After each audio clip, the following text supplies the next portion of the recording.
ரோஜா மலரே ராஜகுமாரி.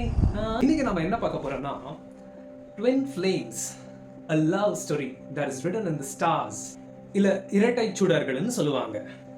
விதியால் எழுதப்பட்ட காதல், இதுதான் ட்வின் ஃப்ளேம்ஸின் இணைப்பு. இது ஒரு காதல் கதை அல்ல, இது ஒரு ஆன்மாவின் கதை. ஒரு ஆன்மா இரண்டு உயிர்களாக பிரிந்து வெவ்வேறு உடல்களில் வாழும் அற்புதம்.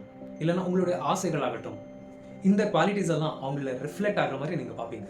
அவங்கள சந்திச்சதும் வாழ்க்கை அப்படியே புரட்டி போட்ட மாதிரி இருக்கும். ஆனால் ட்வின் ஃப்ளேம்ஸ் நெருப்பை கொண்டு வருவாங்க. அவங்க உங்கள் வாழ்க்கையிலேருந்து உங்களை எழுப்புறதுக்காக வருவாங்க. இது வலி, இது நோக்கம், பர்பஸ். அடுத்து the stages of the twin flame journey.